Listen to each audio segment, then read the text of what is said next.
네, 안녕하십니까. 며칠 뒤 7월 19일 테슬라는 23년 2분기 실적을 발표할 예정입니다.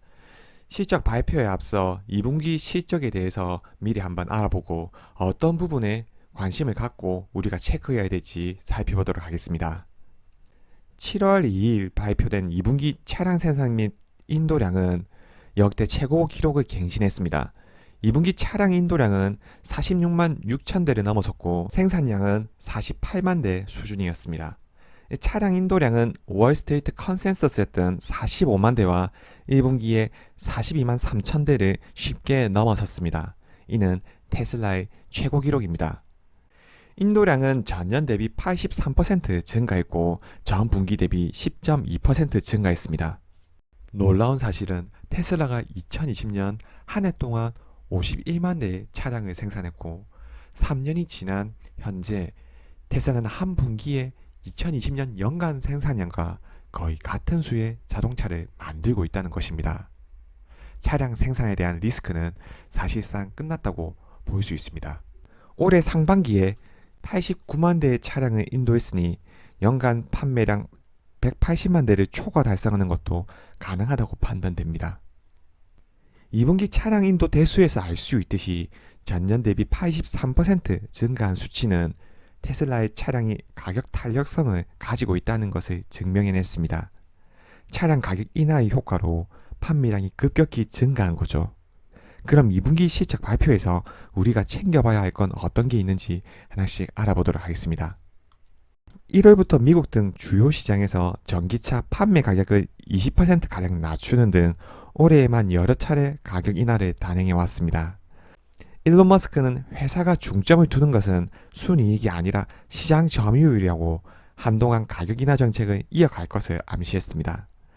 사실 가격 인하 정책을 펼치면서 차량 인도 대수가 전년 수준으로 정체되거나 오히려 감소했다면 이는 테슬라 차량 선호도에 대한 변화를 의미할 겁니다. 하지만 가격을 20% 낮추면서 전년 대비 83% 성장했다는 것은 같은 가격이면 경쟁 차량 대비해서 테슬라를 선호한다는 의미이고 내연기관 대비 전기차를 선택할 충분한 유인책을 제공하고 있다는 것으로 볼 수 있습니다. 시장에서 아직까지 경쟁력이 있다는 의미겠죠. 매출은 최소한 전년 대비 42%에서 50% 성장한 숫자가 나올 겁니다. 만약 50%를 넘는 숫자가 나온다면 차량 매출 외에 에너지 스토리지 매출이 큰 폭으로 기여를 했을 겁니다. 매출에서 50% 넘는 성장을 한다는 건 분기당 매출이 250억 달러를 넘어선다는 의미입니다. 테슬라와 같은 시총을 가진 기업이 지금과 같은 인플레와 경기 불확실성에도 불구하고 분기당 50% 성장을 한다. 이는 테슬라의 성장 잠재력이 아직까지는 무한하다는 의미이겠죠. 저는 테슬라의 가격 인하 정책이 중국에서 많은 힌트를 얻었다고 생각합니다. 중국 시장은 테슬라 판매량의 30%를 차지하는 핵심 시장입니다. 하지만 비아디에게 1위를 내준 뒤 점유율 격차가 점점 커지고 있습니다. 중국 브랜드와의 점유율도 갈수록 좁혀지고 있죠.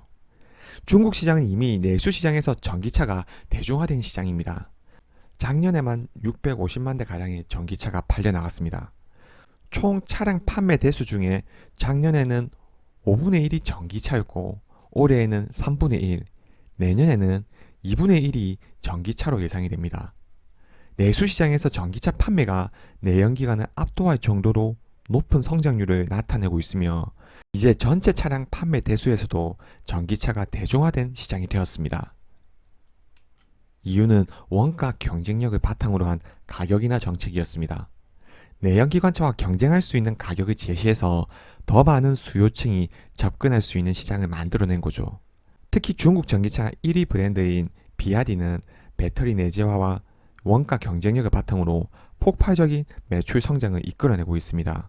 주가 수준만 봐도 알 수가 있죠.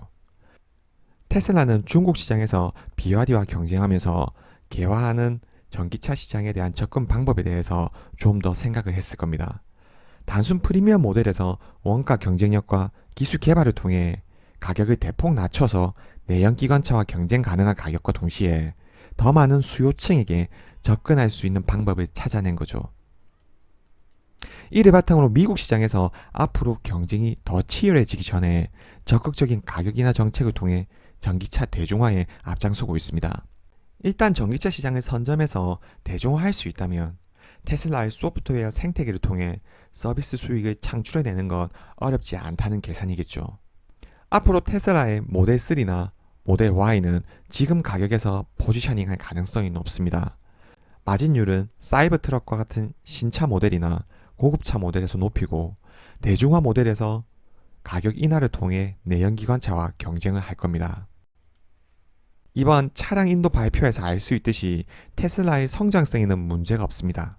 그럼 이익률이 관건일 겁니다. 1분기 실적에서 가격 인하에 대한 효과는 테슬라의 이익률을 끌어내렸습니다. 업계 최고 수준이었던 테슬라의 영업이익률은 갈수록 감소해서 1분기에는 12%를 기록했습니다. 만약 매출 성장이 유지되는 상황에서 1분기 수준의 영업이익률은 시장에서 수긍할 수 있겠으나 만약 10% 아래로 이익률이 내려가서 7, 8%의 영업이익률을 나타낸다면 성장성에도 불구하고 시장에서 우려의 목소리가 나올 가능성이 높습니다. 회사에서는 기술 발전과 공장 효율화를 통해 원가를 절감을 했고 모델 Y의 경우에는 2018년 대비 생산 원가가 30% 이상 감소했다고 합니다. 배터리의 성능은 개선되면서 단가는 떨어져 왔고 차량 생산에서 기가 캐스팅과 같은 신공법으로 생산 원가 축소를 위해 노력해 왔다고 합니다. 회사는 현재 20% 가격을 인하고도 20% 이상의 매출 총이익률을 낼 수 있다고 이야기했는데 2023년 1분기 매출 총이익률이 19.3%였습니다.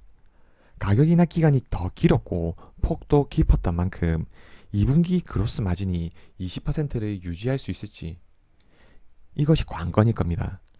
만약 매출 총이익률이 20%를 상회한다면 시장에서는 어닝 서프라이즈로 받아들일 겁니다. 그리고 마진이 높은 프리미엄 모델인 S와 X가 1분기보다 많이 팔린 점을 감안했을 때 이익률이 개선됐을 수도 있습니다. 만약 매출이 42% 이상 성장하면서 영업이익률까지 개선된 실적이 나온다면 시장에서 가격 인하에 대한 우려를 씻어냄과 동시에 최근 고평가 논란에도 불구하고 주가 상승의 새로운 촉매제가 될 수 있습니다. 다음은 재고자산입니다. 사실 1분기까지 차량 재고에 대한 우려가 있는 게 사실이었으나 지금은 재고자산 비중이 높아지더라도 걱정할 부분은 아니라고 생각합니다. 재고자산이 문제가 되는 경우는 매출이 정체된 경우에 재고가 쌓이는 경우입니다. 하지만 테슬라의 경우에는 가격이나 정책으로 매출이 폭발적으로 증가하고 있습니다. 이는 가격 정책을 통한 초과 수요를 증명했다고 볼 수 있습니다. 테슬라의 제품에 경쟁력이 있는 이상 재고는 우려할 사항이 아닌 거죠. 작년 급격히 감소한 현금 흐름도 재고 자산이 증가한 경우 감소할 수 있으나 차량 판매만 유지된다고 한다면 시장에서 리스크로 보진 않을 겁니다. 2분기 실적은 결국 가격이나 정책의 효과에 대해서 증명하는 시간이 될 겁니다. 일단 2분기 차량 인도 대수에서 확인할 수 있듯이 테슬라 차량에 대한 수요는 확인했습니다. 결국 매출 총이익률 20%를 유지하면서 가격이나 정책을 가져갈 수 있는지가 시장에서의 의문점일 겁니다. 그리고 매출 총이익률 20%를 유지하는 선에서 테슬라는 모델 3와 모델 Y의 가격을 인하하며 경쟁 차종과의 점유율 경쟁에서 우위를 차지하고자 할 겁니다. 오늘 영상은 여기까지입니다. 시청해 주셔서 감사합니다.